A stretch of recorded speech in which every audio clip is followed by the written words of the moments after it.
안녕하세요. 저는 퓨전 분식집을 운영하고 있는 30대 후반의 여자입니다. 30살에 창업을 했고 지금까지 잘 운영해 오고 있어요. 분식으로 다양한 시도를 한 퓨전 분식을 팔고 있는데요. 젊은 사람들은 물론 나이 드신 분들도 많이 좋아하셔서 단골도 많고 꾸준하게 잘 되는 편입니다.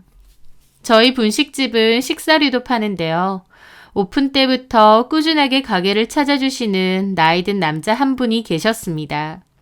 나이는 60대 정도 되신 것 같고 저희 분식집에서 그리 멀지 않은 곳에서 공인중개사 사무실을 하시는 분이었어요.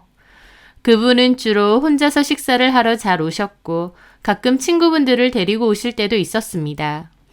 오시면 늘 음식 맛있다고 칭찬하시고 친절하고 가게도 깨끗해서 좋다고 잘 그러셨죠. 인상이 몹시 좋으시고 서글서글하신 데다 매너도 좋으신 손님이었습니다. 가게에는 거의 2, 3일에 한 번꼴로 오시는데도 올 때마다 맛있다고 잘 먹었다고 칭찬해 주시니 저도 너무 감사드리고 더 맛있고 푸짐하게 대접하고 싶은 단골 손님이기도 했어요. 그래서 그분이 오시면 서비스 메뉴를 드리기도 했는데 그분도 저랑 직원 마시라고 커피나 디저트를 사와서 주고 가실 때도 있었죠. 저는 부모님이 일찍 이혼하시고 엄마랑만 살아왔는데요. 친아빠는 고등학교 이후론 얼굴도 거의 못 보고 살았죠. 엄마는 지금 새아빠를 만나 재혼을 하신 상태고요. 하여튼 그래서 저는 아빠에 대한 정이 좀 그리운 사람인데 이상하게 그 손님분이 꼭 아빠같이 친근한 기분도 들더라고요. 그래서 더욱 오시면 잘 챙겨드리게 되고 이런저런 대화도 잘 나누게 된 것 같아요. 그러다가 그분이 저에게 그러더군요. 보니까 결혼은 안 한 것 같은데 남자친구 있느냐고요. 저는 먹고 사느라 바빠서 연애할 시간이 없었다고 웃으며 그랬죠. 그랬더니 그분이 폰으로 사진 하나를 보여주시더군요. 이 남자는 어떻느냐고요. 봤는데 그 아저씨처럼 인상이 푸근하고 착해 보이는 남자였습니다. 덩치도 크고요. 인상 좋으시다고 했더니 그분이 얼굴이 밝아져서는 실은 내 아들이라고 하시더군요. 그러면서 내 아들하고 한번 만나볼 생각 없느냐고 성실하고 착하고 똑똑하다고 그러셨습니다. 그 손님이 본인 아들을 소개해 주신다는 거였죠. 저는 좀 당황스럽기도 하고 쑥스럽기도 해서 처음엔 거절했어요. 그 손님분도 그렇느냐 알겠다 하셨죠. 그런데 그 뒤에 그 아들하고 같이 저희 가게를 찾아오신 거예요. 일부러 아들 보여주고 싶어서 데리고 오신 느낌이었죠. 아들은 사진으로 보다 실제로 보니 키도 훤칠하고 인상도 좋더라고요. 손님분은 자기 아들이라며 식사하러 왔으니 부담 갖거나 오해하지 말라고 하시더군요. 하지만 말과 달리 제가 식재료 짐을 옮기고 있으니 당신 아들더러 빨리 도와주지 않고 뭐하냐고 하시는 거예요. 저는 됐다고 하는데도 그 아드님이 식재료나 음료수 박스 옮기는 것도 다 도와주시더군요. 그 손님분은 옆에서 둘이 잘 어울린다고 자꾸 그러시고요. 손님분의 적극적인 노력 덕에 저는 그 손님분의 아들과 연락을 주고받게 되었고 사귀다가 결국 결혼까지 하게 되었습니다. 그 아들은 제 남편이 되었고 그 손님은 저희 시아버지가 된 것이죠. 아버님의 적극적인 노력으로 인해 결혼을 하게 된 셈이니 그 만남이 좀 독특한 편이었습니다. 저희 아버님은 저희 가게를 자주 오시면서 진작에 저를 며느리감으로 점찍어 두셨다고 했어요. 싹싹하고 착하고 야무지고 생활력도 강해 보이고 이래저래 제가 너무 마음에 드셨대요. 그래서인지 남편과 제가 연애할 때도 좋아하셨고 결혼한다고 하니 더 좋아하셨습니다. 결혼 후에도 아버님은 저를 특히 예뻐하셨고 딸처럼 잘 챙겨주셨어요. 원래 시댁에 제사가 있었는데 바쁜 며느리 고생시키기 싫다고 제사도 절로 옮기실 정도였죠. 어머님은 그걸로 볼멘 소리를 엄청 하셨어요. 내가 없애자고 할 땐 딴청 피우더니 며느리가 뭐라고 제사를 단박에 없애느냐고요. 뭐 잘난 며느리라고 저렇게 좋아 죽느냐고요. 네, 아버님은 며느리인 저를 몹시 예뻐하셨지만 어머님은 아니었습니다. 어머님은 처음부터 저를 별로 마음에 안 들어 하셨고 결혼 생활 내내 저를 그닥 좋아하지 않으셨어요. 어머님은 제가 전문대 졸업한 것도 싫고 식당 운영하는 것도 싫으시대요. 무엇보다 저희 부모님 이혼하고 저희 엄마가 재혼한 게 싫으시답니다. 가정사가 너무 복잡해 보인다고요. 아버님은 제가 생활력 강하고 싹싹해 보여서 좋다고 하시지만 반대로 어머님은 제가 억척스럽고 세상의 때가 많이 묻은 것 같아 싫다고 하셨대요. 어머님 본인 말씀이 집에서 사랑 많이 받고 자란 좀 철은 없어도 해맑은 그런 여자를 며느리로 얻고 싶으셨답니다. 그걸 저한테 대놓고 말씀하시기도 했죠. 어머님은 대놓고 너 마음에 안 든다. 시아버지가 마음에 들어하니 마지못해 허락은 한다만 나는 네가 싫다. 라는 태도로 저를 대하셨습니다. 저도 사람인데 그런 게 다 상처였어요. 하지만 그래도 아버님이 저를 너무 예뻐하시고 챙겨주시니 그걸로 됐다 싶었습니다. 그리고 집에서도 기본적으로 아버님 입김이 가장 강력했어요. 어머님도 성격이 좀 있는 편인데도 아버님 말이라면 무조건 따르는 편이셨고요. 아버님이 저한테도 자식들한테도 손자에게도 또 다른 사람들에게도 참 다정하고 착하신 편이거든요. 그런데 어머님한테만큼은 차갑게 잘 얘기하시고 틱틱거리기도 잘하셨습니다. 왜 다른 사람들한테는 잘하시면서 아내인 어머님한테만 저러실까? 이해가 안 된 적도 있어요. 그런데 가만 결혼 생활을 해보니 저라도 그럴 것 같다는 생각이 많이 들더군요. 저희 어머님은 한 번도 일을 해본 적이 없으시고 내내 살림만 하신 분인데요. 사회생활을 한 번도 안 해보셔서 그런지 아니면 본래 성격이 그러신 건지 시야가 좁고 본인 말이 무조건 맞다고 생각하시는 고집 있는 성격이세요. 게다가 남들 눈에 비춰지는 것도 몹시 중요시하셔서 사치도 좀 심하신 편입니다. 아버님도 공인중개사 사무실을 오래 운영하셨고 부동산 투자도 많이 하셔서 본래의 재산도 꽤 있으세요. 그래서 시댁 형편 자체는 여유가 있는 편입니다. 그런 환경에도 불구하고 어머님의 사치력 때문에 아버님이 화가 나서 어머님의 카드를 잘라버린 적도 있으세요. 작작 좀 쓰라고요. 어머님은 옷도 명품 옷을 즐겨 입으시고 가방도 무조건 명품, 미용실도 비싼 고급 살롱만 가시죠.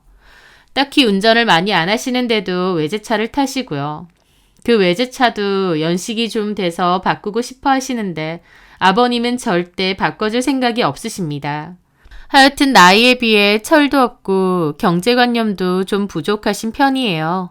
그럼에도 보여지는 것을 중시하시다 보니 어머님 눈에는 제가 며느리인 게 마음에 안 들 수밖에 없었죠.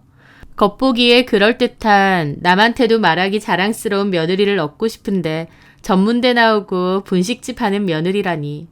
어디 가서 말하기 창피하다고 생각하시는 분이 저희 어머님이셨습니다. 저희 아버님은 젊은 나이에 가게 야물딱지게 운영하는 제가 얼마나 대단하느냐며 어머님에게 생각하는 게 글러먹었다고 뭐라고 하셨지만요. 그리고 또 아버님이 어머님을 고깝게 보는 이유가 있었습니다. 이건 결혼하고 나서도 한참 나중에 남편에게 들은 얘기인데요. 원래는 아버님이 완전 사랑꾼이셨대요. 어머님을 너무 좋아해서 어머님 대학교 졸업하자마자 결혼을 한 거고 마나님으로 모시고 살았다고 했습니다. 그런데 어머님이 바람을 피셨다고 했어요. 남편 고등학교 때였고 그 남자랑 눈이 맞아서 집까지 나가셨대요. 남편도 고등학생 때니까 알 건 다 아는 나이였고 상처가 컸다고 했죠. 엄마가 남자랑 바람나서 남편이고 자식이고 다 필요 없다고 집을 나갔으니까요. 그리고 한 달 있다가 돌아왔다고 했고 아버님도 이혼을 준비했다고 했습니다. 그런데 어머님이 잘못했다고 손이 발이 되게 비셨대요. 절대 이혼 못한다고 애들 생각하라고 하루가 멀다 하고 난리치고 약까지 털어먹으셨다고 했습니다. 그 난리통을 겪고 나서 결국 이혼은 안 하기로 했는데 아버님도 그 일 이후로 더 이상 어머님에게 잘하지 않는다고 했어요. 이혼은 안 할지언정 정은 다 떨어지신 모양이더라고요. 그 마음이 오죽하셨겠나요. 아버님도 어머님을 열렬히 사랑하고 잘했던 만큼 그 배신감과 상처가 엄청났던 모양이었습니다.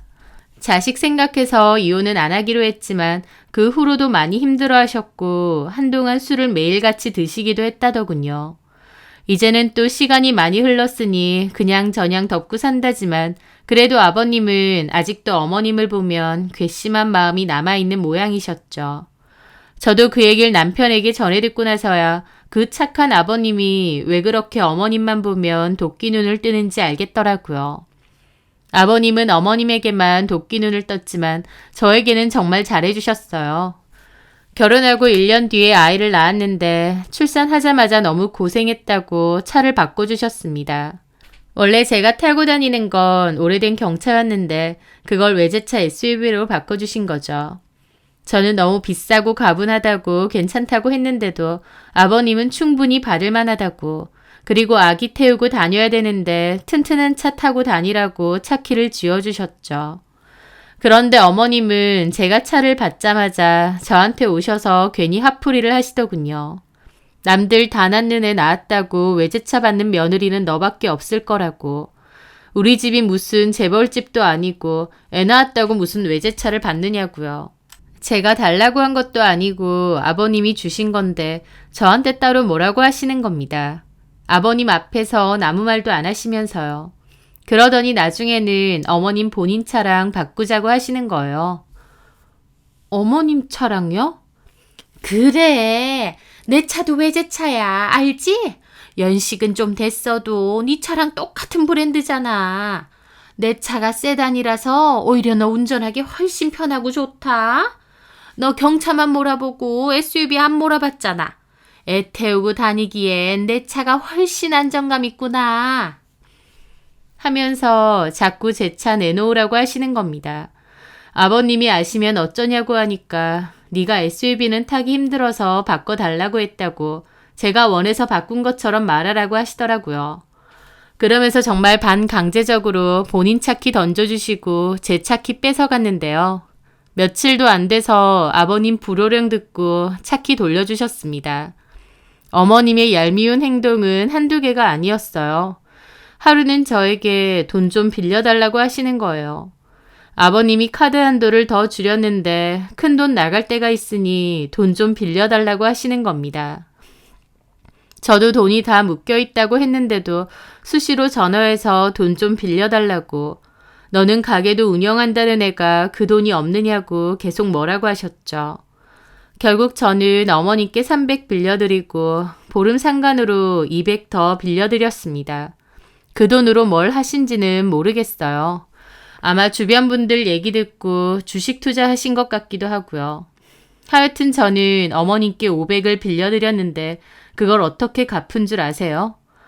제가 저희 아이 동화책 전집을 계약해서 샀는데 그게 매달 50씩 나갔거든요. 아버님이 그걸 당신이 내주신다고 하고 어머님 통해서 매달 50씩 보내주셨어요. 저희 아이 교육비 명목으로 매달 50씩 보내주신 거죠. 그런데 어머님은 그 50으로 돈을 갚는 셈 치라고 하시는 겁니다. 너 매달 50씩 보내는 거 계산 잘 해놔라. 내가 너한테 빌린 돈 갚는 거야. 네? 아니 이거 아버님이 서진이 교재비 쓰라고. 아 이렇게나 저렇게나 어쨌든 매달 50씩 주잖아. 그걸로 내가 빌린 돈 차감하라고. 너도 참 양심이 없다. 니네 집 살 때도 우리가 반 이상을 해줬어. 거기다가 너는 그 비싼 외제차 받고, 그러면 솔직한 말로 나한테 500은 빌려주는 게 아니라 그냥 줘도 되는 거다. 니네 아버님은 네가 야무지고 생활력이 강하니 어쩌니 하지만 내가 보기엔 너 나이에 맞지 않게 너무 돈돈거리고 악착 같은 면 있어. 그거 좋은 거 아니야. 라는 겁니다. 제가 아버님한테 돈을 빌려드린 거면 당연한 말로 그 돈 안 받아도 됩니다. 근데 아버님도 아니고 어머님한테 빌려드린 거잖아요. 그런데도 저런 식으로 말하시면서 당신 빌린 돈을 아버님이 주시는 돈으로 퉁치자는데 너무 얄밉더라고요. 정작 아버님은 알지도 못하시는데요. 아버님만 생각하면 참 감사하고 좋다가도 어머님만 생각하면 속에서 부하가 치밀어 오를 정도로 얄밉고 화딱지가 날 때가 한두 번이 아니었습니다. 하지만 두 분 중 한 분은 좋으니 그게 어디냐 생각하며 살았어요. 남편도 저에게 잘했고 어머님 빼고는 결혼 생활에 만족하며 행복하게 지냈거든요. 그러던 어느 날 저는 아버님 환갑을 맞이해서 여행을 제안했었습니다. 가족들 다 같이 시간 한번 맞춰서 동남아로 가는 게 어떠느냐 했죠. 아버님은 제 말에 당신을 챙기는 건 며느리뿐이라고 감동받으셨어요. 사실 결혼 때도 그렇고 출산 때도 그렇고 이래저래 받은 게 많아서 여행 비용은 저희 부부가 많이 내려고 했는데도 아버님은 여행비를 꽤 많이 내셨죠. 그렇게 여행을 다 같이 떠났는데 저희가 떠난 곳은 동남아의 휴양지였어요. 인근에 가볍게 다닐 만한 유적지 같은 관광지가 두어 군데 있었고 그래도 여기 왔으니 마냥 호텔에서만 쉬지 말고 관광도 조금 다녀와 보자 했거든요. 그런데도 어머님은 덥다, 힘들다, 음식도 입에 안 맞는다, 나는 그냥 리조트에 있을란다 등등 내내 불평불만을 하셨습니다. 그래서 결국 어머님 빼고 아버님만 모시고 다니기도 했는데요. 아버님은 가족끼리 이렇게 여행도 오고 참 행복하다며 좋아하시더라고요. 그렇게 저녁에는 아이 재워놓고 와인도 한 잔씩 했는데 어머님은 피곤하다고 먼저 들어가 주무셨어요. 그래서 아버님이랑 저희 남편, 저 이렇게 셋이서 한잔했죠. 그런데 아버님이 리조트 앞에 밤바다를 보시면서 갑자기 눈시울을 붉히시더라고요. 술에 좀 취하셔서 그런 것 같기도 했습니다. 그러면서 아버님은 본인 어렸을 때 얘기를 하셨어요. 아버님의 부모님, 그러니까 남편의 조부모님은 어렸을 때 돌아가셨다고 했습니다. 아버님은 어린 나이에 도시로 상경해서 안 해본 일 없이 고생하며 살았다고 하셨어요. 그러다가 부동산 일하시면서 어머님 만나서 가정을 일구셨는데 그 가정이 주는 충만함이 너무 행복하셨대요. 그래서 내 가족들에게 잘하고 살자. 내가 고생해도 우리 가족들은 고생시키지 말고 살자는 생각이 크셨다고 했습니다. 살면서 우여곡절이 많았고 가정이 깨질 뻔한 순간도 있었지만 그거 참고 나니 이렇게 가족끼리 해외여행도 오고 도란도란 시간도 보내고 너무 행복하다고 하셨어요. 아버님은 구체적으로 말은 안 하셨지만 가정이 깨질 뻔한 순간이라는 건 어머님의 외도와 가출 사건을 말하시는 거겠죠. 하여튼 아버님은 그 모든 순간을 참고 지나오고 나니 참 행복하다고 늘 지금 같았으면 좋겠다고 하셨습니다. 아버님이 눈시울을 붉히며 지금의 행복이 너무 소중하다고 하시는데 저도 좀 울컥하더라고요. 그래서 저도 부모님 이혼하신 거, 아버지랑 연락 안 하는 거 그런 얘기를 그냥 허심탄회하게 했어요. 아버님도 물론 알고는 있었지만 자세한 내막까진 모르셨어요. 아버님도 고생 많았고 참 바르게 잘 커졌다고 그러셨어요. 그렇게 아버님과 저는 그날 많은 대화를 나누었고 저는 아버님이 늘 행복하셨으면 좋겠다. 내가 더 잘해야겠다 라는 생각도 했던 것 같습니다. 저만큼이나 아버님에게도 지금 가정의 평안이 중요하셨던 것 같거든요. 어머님도 과거에 실수가 있었을지언정 지금은 가정에 충실하시고 다시는 그런 잘못은 안 하실 거라고 생각했고요. 그런데 그 일이 있고 얼마 뒤 평온했던 저희 집을 통째로 흔들 만한 엄청난 사건이 생겼습니다. 그날은 여느 날과 다름없는 날이었어요. 저는 가게로 출근하려고 준비하는데 전화가 오더라고요. 나다. 오늘 못 간다. 그런 줄 알아라. 라고 하셨어요. 이게 무슨 말이냐면요. 어머님이 저희 가게에서 알바를 좀 하시겠다고 했어요. 아버님이 카드 한도를 너무 줄여서 뭘 사기가 힘들다며 저희 가게에서 알바를 대뜸 하시면서 용돈을 버시겠대요. 저는 굳이 필요 없다고 했는데도 어머님은 바쁠 때 일손 도와줄 테니 무조건 오시겠다고 했어요. 그런데 이것도 웃긴 게 어쨌든 알바를 하러 오시기로 했으면 꼬박꼬박 오셔야 되잖아요. 그런데 본인 마음대로 오십니다. 오늘은 오고 싶으면 오셔서 일을 좀 하시고 다음날 오기 싫으시면 핑계대면서 안 오세요. 그러니까 한 달로 쳐도 오시는 날이 보름도 채 안 되는 겁니다. 제 입장에선 이런 식으로 오실 거면 그냥 안 오시는 게 나아요. 전혀 도움도 안 되고 신경만 쓰이니까요. 그런데 시어머니다 보니 오지 말라고 하기도 그렇고 또 제가 오지 말라고 한다고 안 오실 분도 아니고요. 그래서 그냥 용돈 드린다 생각하고 오실 거면 오시고 말 거면 말아라 포기했습니다. 속사정을 다 모르는 아버님도 어머님이 며느리 가게일 도우러 가는 줄 아시고 철들었다며 좋아하시기도 했고요. 사실상 도와주러 오는 건지 저를 더 힘들게 하시는 건지 모르겠지만요. 하여튼 그날도 출근하신다고 해놓고 대뜸 안 오신대요. 그래서 저도 어차피 포기했으니 그냥 알았다고 했습니다. 그런데 전화를 끊고 생각해보니 저희 엄마가 시댁에 드리라고 게장하고 이것저것 반찬 주신 게 있거든요.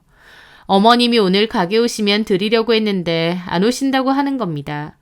반찬 드리다 보니 그냥 빨리 드리고 싶더라고요.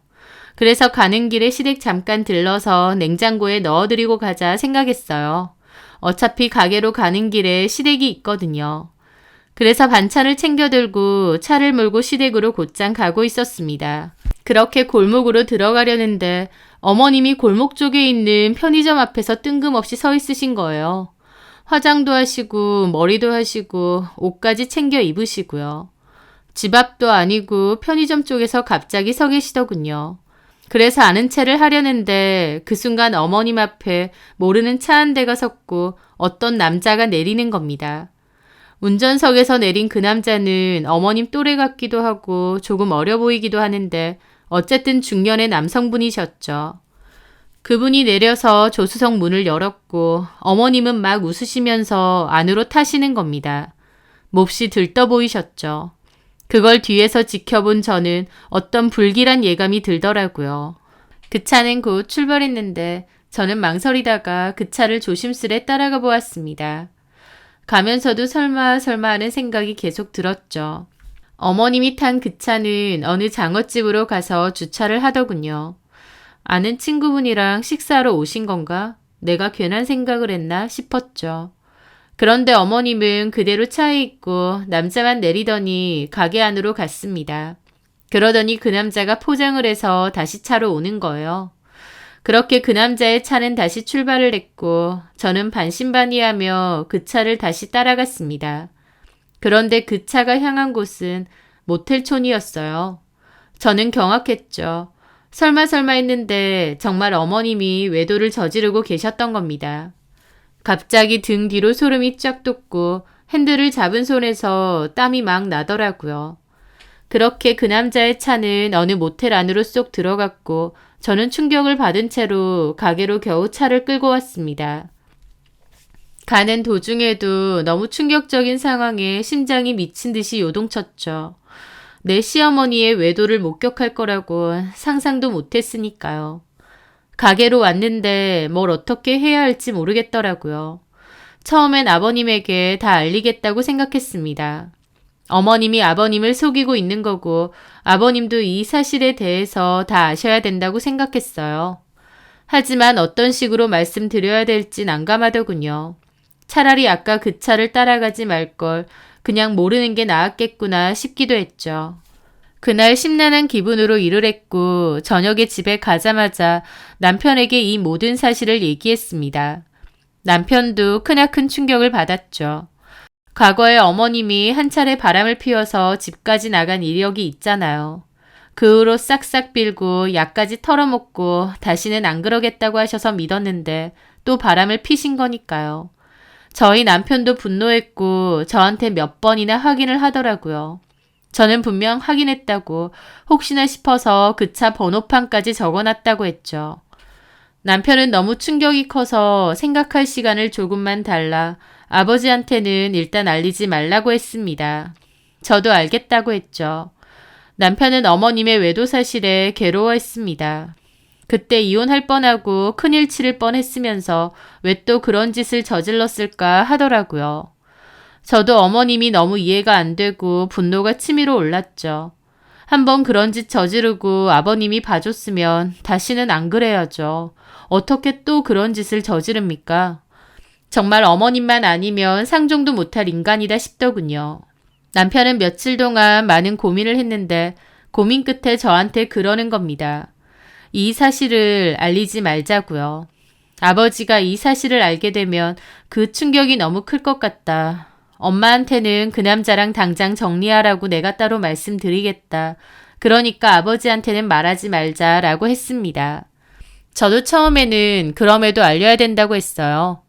우리가 이 사실을 모르면 몰랐지. 아는데 어떻게 모른 척 하느냐.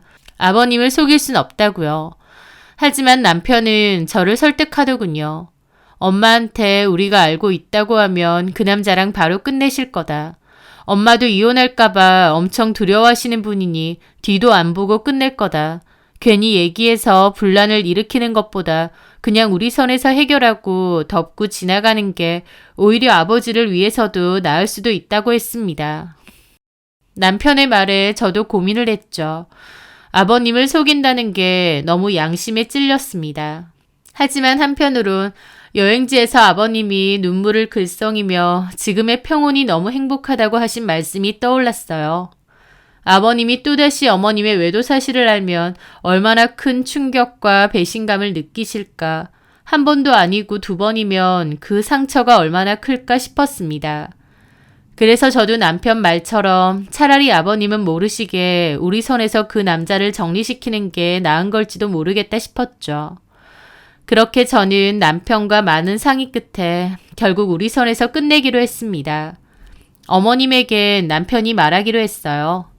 남편이 그맘때 회사 프로젝트로 야근이 엄청 많고 바빴는데 그게 일주일 정도면 끝이 나니까 그 후에 따로 찾아뵙고 말씀드리겠다고 했습니다. 저도 알겠다고 했고 남편이 알아서 하겠다고 했으니 저도 애써 신경을 끊었죠. 그런데 그 일주일 안으로 또 다른 일이 생겼습니다. 바로 어머님 상간남의 자식들이 뜬금없이 저희 가게에 찾아온 거였죠. 점심 장사 끝내고 잠깐 브레이크 타임이었는데 어떤 여자랑 남자가 불쑥 들어오더군요. 아, 저희 지금 브레이크 타임이라서요. 여기 사장 어딨어요? 예? 아, 제가 사장인데 누구시죠? 그쪽이 사장이라고? 지향숙이 아니고? 지향숙은 저희 어머님 이름입니다. 다짜고짜 저렇게 따지시더군요. 지향숙은 저희 시어머니 이름이세요. 여기 사장은 저인데 누구시죠? 어머님 찾아오셨나요? 제 말에 그 남자와 여자는 당황한 얼굴로 서로를 보더라고요. 이 가게가 그쪽 거라고요? 지향숙 게 아니고? 이 아줌마가 거짓말까지 했네. 네? 그쪽이 지향숙 며느리라고요? 네, 그런데 누구시냐니까요. 그 여자는 가방에서 사진을 꺼내더니 테이블 위에 탁 내려놓더라고요. 그 사진을 보는데 저는 입이 뜨악했습니다. 어머님하고 그 상간남하고 만나는 사진이 다 찍혀 있었거든요. 지향숙 지금 오라고 전화해요. 우리 아빠한텐 이 가게가 지 가게라고 했다더니 다 뻥이었네. 저는 당혹스러운 기분으로 말했습니다. 저기요, 일단 자초지종을 좀 얘기해 주시죠. 보면 몰라요? 그쪽 시어머니랑 우리 아빠랑 바람났어. 우리 엄마 그 사실 알고 지금 자리 보전하고 누웠다고요. 아, 당신한테 할 말 없고 지향숙 오라고 해요. 그 망할 년 가만 안 둬. 하면서 옆에 온 그 남자도 주먹을 꽉 쥐는 겁니다. 그걸 보는데 너무 무섭기도 하고 당혹스럽기도 하고 또 한편으론 시어머니의 미친 짓 때문에 왜 내가 이런 일을 겪나 기가 막히기도 했죠. 뭐예요? 전화 안 하고. 저는 그 여자에게 말했습니다. 원하시는 게 뭐예요? 뭐겠어요. 우리 아빠랑 당장 끝낼 것. 그리고 위자료죠. 위자료요? 당연하지. 그럼 말 몇 마디로 끝내겠어? 우리 엄마가 저러고 있는데? 그쪽 아버지도 잘하신 거 없잖아요. 그럼 그쪽 내도 우리 아버지 상대로 위자료 청구하던지. 나는 이제 우리 아버지, 아버지라고 부르고 싶지도 않아. 그러니까 그건 당신네들 알아서 하고 나는 우리 엄마 대신해서 지향숙한테 위자료 받아야겠어. 솔직히 상간소송 바로 때릴까 하다가 그냥 면상 보고 얘기하려고 온 거야. 아니면 지향숙 남편한테 바로 알릴까? 라며 협박을 하는 겁니다.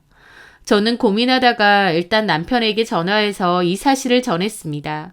남편도 식겁하며 저희 가게로 바로 달려왔어요. 저는 솔직히 그 사람들이 원하는 대로 어머님을 부르고 싶었습니다. 어머님이 저지른 짓이니 해결도 어머님이 알아서 하셔야 되는 게 맞잖아요. 불러서 어머님도 자식 며느리 앞에서 개망신 한번 당해보셔라 하고 싶었죠. 그런데 남편은 자기 선에서 해결하려고 하더군요.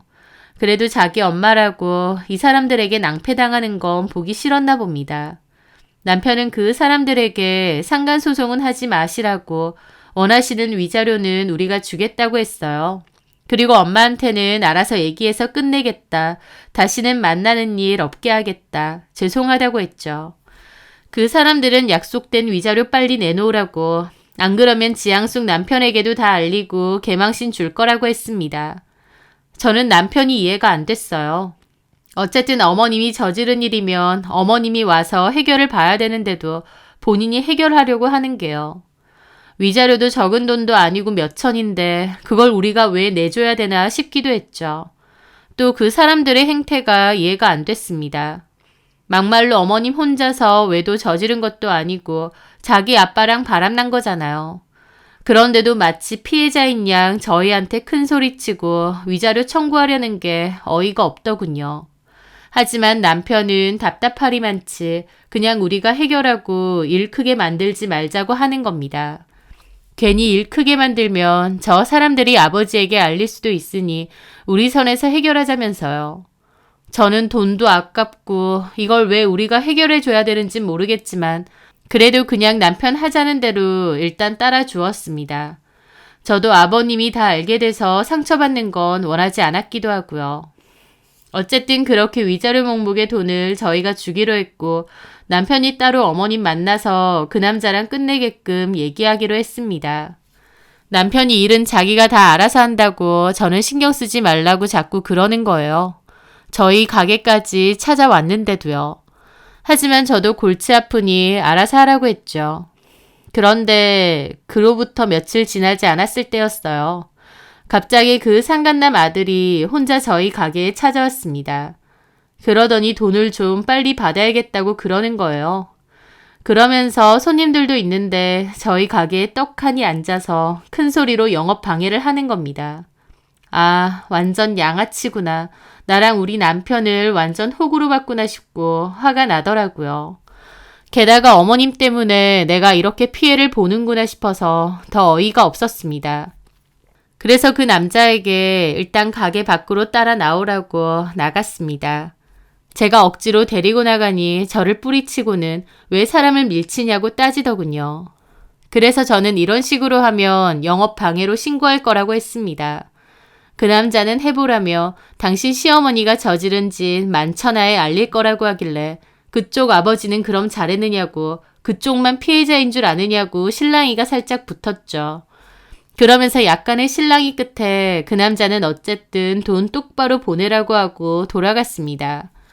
와, 내가 개념 없는 시어머니 때문에 별짓을 다 겪는구나. 피가 거꾸로 솟더라고요.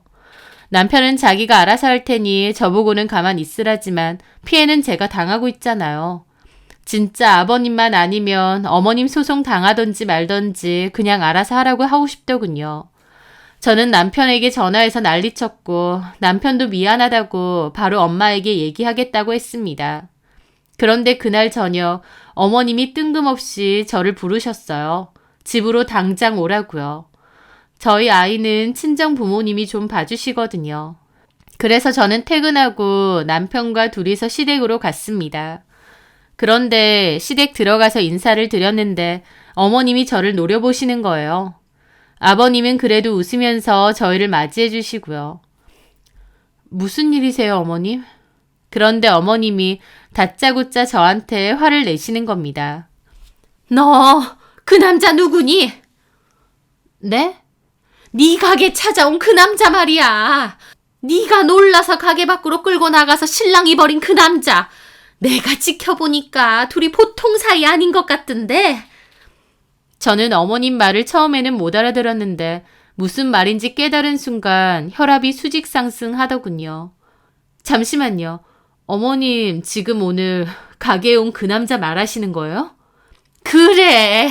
내가 너네 가게 가다가 그 남자랑 너 실랑이 하는 거 봤다.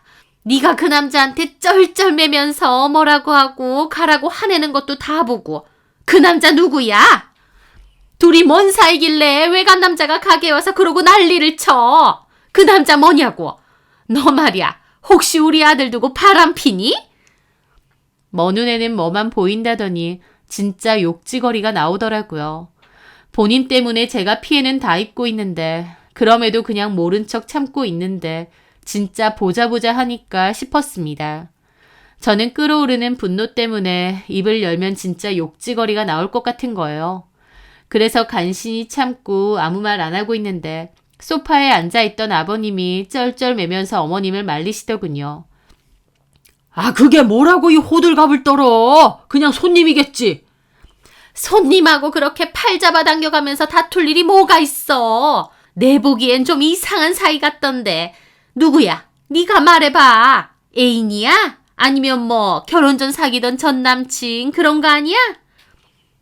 남편 옆에서 듣고 있더니 상황 파악이 다 됐는지 식겁하며 말리는 겁니다. 엄마, 나랑 잠깐 얘기 좀 해요. 뭘 얘기해? 내가 보니까 진짜 분위기 이상했다니까. 아, 엄마! 민지 네가 말해봐. 누구야 그 남자? 왜 말을 못해? 라면서 따지시는데 저도 인내심이 바닥났습니다. 누군지 말씀드려요? 그래. 예, 원하시면 지금 바로 말씀드릴게요. 그 남자 누구냐고요? 어머님하고 바람피는 상간남 아들이요. 저는 그렇게 외쳤습니다. 너무 열받아서 눈이 돌아서 외쳤어요. 그 순간 집안에는 정적이 흘렀죠. 저는 그 뒤로도 폭주하는 기관차처럼 쏟아부었습니다. 어머님이 그러고 다니시니 저까지 그렇게 보이세요? 뭐요? 분위기가 이상해 보여. 예, 이상해 보이겠죠. 어머님하고 만나는 그 상간남의 아들이 다 폭로할 거라고 저희 가게 찾아와서 협박하더라고요. 위자료 내놓으라고요. 그 위자료 빨리 내놓으라고 가게 찾아온 거예요. 그러니까 제가 잘 알지도 못하는 그 남자랑 실랑이를 벌이고 있죠. 어머님 때문에 제가 무슨 피해를 입고 있는데 어떻게 그렇게 얘기를 하세요? 그냥 어머님 부를 걸 그랬어요. 그 남자 아들, 딸이 다 찾아와서 어머님 가만 안 둔다고 머리채를 다 뽑아버릴 거라고 하던데. 네, 그렇게 하던지 말던지 알아서 하세요 하고 어머님 부를 걸 그랬다고요. 제가 씩씩대며 다 질렀고 어머님은 얼굴이 새파랗게 질리더군요. 그러더니 누나를 굴려 아버님을 쳐다보셨어요. 아버님도 입이 뜨악해서 보고 계셨죠. 이게 다 무슨 소리냐? 아버님 말을 듣는 순간 저도 약간 정신이 돌아오더라고요. 바람핀 남자 아들, 딸? 그럼 이 사람이 또 바람을 폈단 말이야? 아버지, 그걸 너네는 알면서도 나한테 말 안 했어? 그게 아버지. 아버님은 어머님을 쳐다보셨습니다. 눈에 핏발이 서셨는데 그런 모습은 처음 봐서 저도 너무 놀랐죠. 당신 입으로 말해봐. 바람? 또 바람 폈어? 여보, 아니야. 다 오해야. 나 그런 적 없어. 얘 내가 뭔 소리 하는지 모르겠어. 나 그런 적 없어. 하더니 갑자기 저한테 따지시는 겁니다. 너 미쳤니? 어디서 헛소리를 하고 있어? 누가 바람을 펴? 네가 그 남자랑 그러고 다니다가 걸리니 나한테 뒤집어 씌우는 거지 망하려나. 네가 그러고 다녔잖아. 하면서 막 저한테 다가오며 삿대질을 하시는데 너무 무섭더라고요. 본인 잘못 회피하려고 저를 막 몰아세우는데 그 광기가 무섭기까지 했습니다. 그런데 그 순간 말리던 남편도 갑자기 화가 나서 어머님 팔을 확 떠밀었습니다. 아, 그만하시라고요. 엄마 때문에 이게 다 뭐예요? 엄마 진짜 미치셨어요? 왜 또 이런 짓을 저질러요? 엄마 때문에 내가 미치겠어요. 그때 잘못했다고 다시는 안 그런다고 해놓고 왜 또 그러시는 거예요? 왜? 내가 언제 그랬어? 증거 있어? 네, 증거 있어요. 그 사람들이 사진 다 찍었더라고요. 사진? 무슨 사진? 무슨 사진인지까지 제가 말씀드려야 돼요? 그제서야 어머님 입을 닫으셨어요. 그런데 아버님이 정말 싸늘하게 어머님을 보고 계시더군요. 어머님은 눈알만 굴려서 눈치 보시고요. 누구야? 누구랑 그랬어? 여보, 아니라니까. 지금 시침이 뗄 거야? 당신 하는 짓거리들 때문에 애들까지 피해를 입었어. 도대체 왜 그따위로 살아? 왜 자꾸 한눈을 팔아? 나랑 살기 싫어서 그래? 아니야, 여보. 그게 아니고. 한 번도 아니고 또 그것도 자식들 앞에서 창피하지도 않아? 당신은 창피함이 뭔지도 몰라. 그냥 친구 사이로 몇 번 만났는데. 근데 소송 얘기가 나와? 친구 사이로 몇 번 만나서 밥이나 먹었는데 그 자식들이 위자료 소송을 하겠어? 내가 한번 봐주니까 걔 호구로 보여? 여보.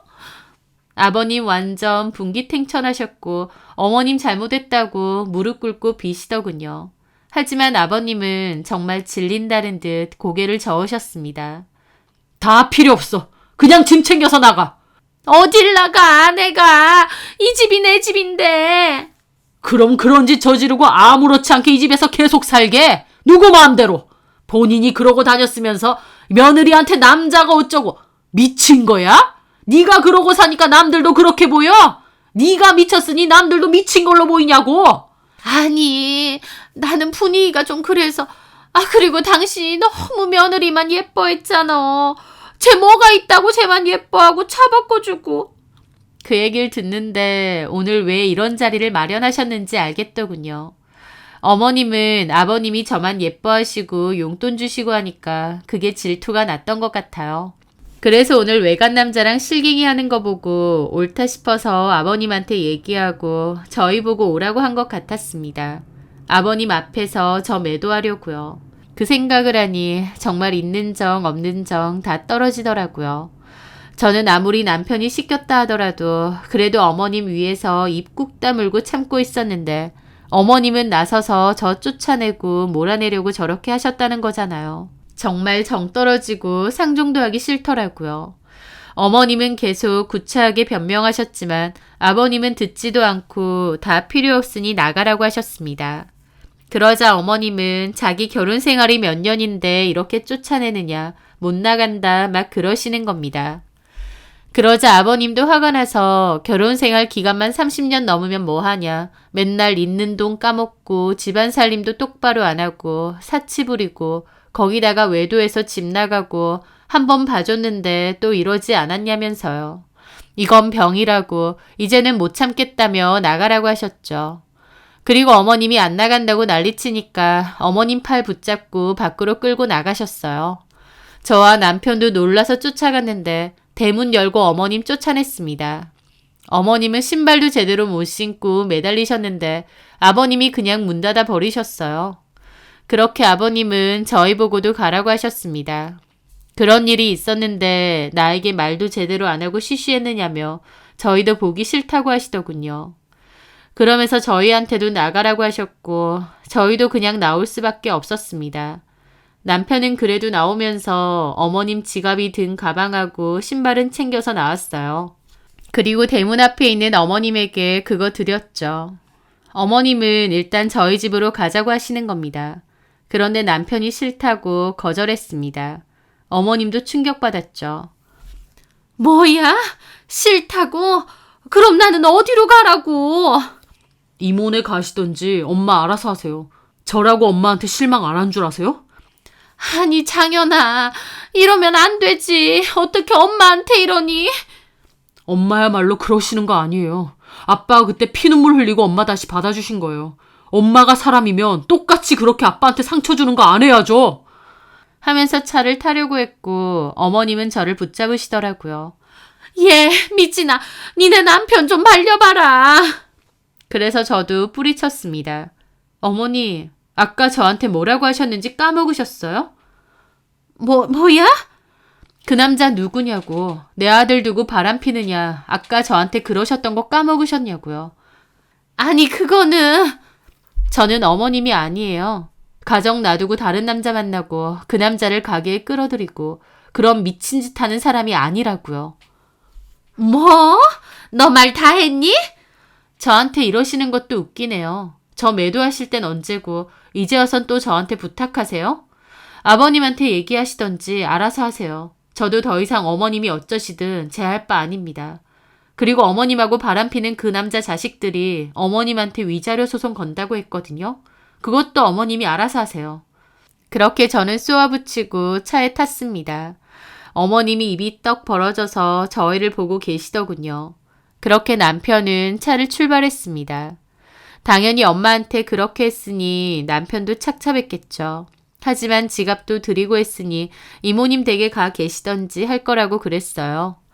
그 후 어머님은 남편 말 맞다나 이모님 댁에서 지내셨습니다. 아버님에게 잘못했다고 몇 번이나 찾아가서 빌었지만 아버님이 이번엔 용서 못한다고 이혼하겠다 그러셨대요. 한번 용서해준 뒤로 얼마나 힘들었는데 또 이런 거 보고 정이 다 떨어졌다고 하시면서요. 그렇게 어머님 아버님은 이혼 소송을 시작했고 어머님은 상간남 아내로부터 위자료 소송도 당하셨습니다. 그리고 저희 아버님 역시 상대 상간남에게 위자료 소송 걸었고요. 아버님은 그때까지 저희한테도 좀 화가 나셨고 저희를 별로 안 보고 싶어 하셨습니다. 아버님 입장에선 어찌됐든 저희도 일을 쉬쉬하고 덮어두려고만 했다고 생각하셔서 괘씸하신 것 같더라고요. 아버님 입장도 얼마든지 이해하고 죄송했습니다.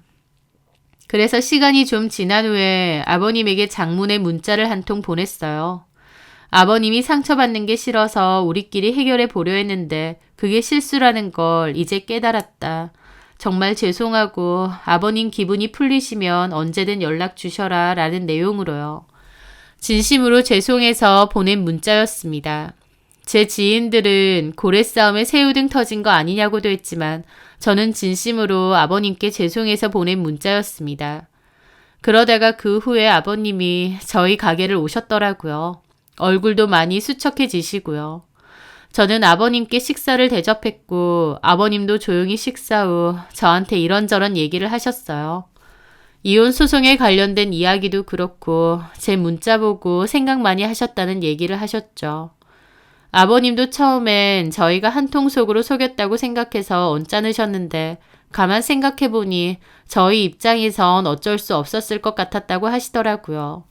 그러면서 괜히 시부모 싸움에 너네까지 피해를 끼쳐서 미안하다고 하셨어요. 저는 미안하실 필요 없다고 아버님만 좋은 쪽으로 해결하시면 된다고 그랬죠.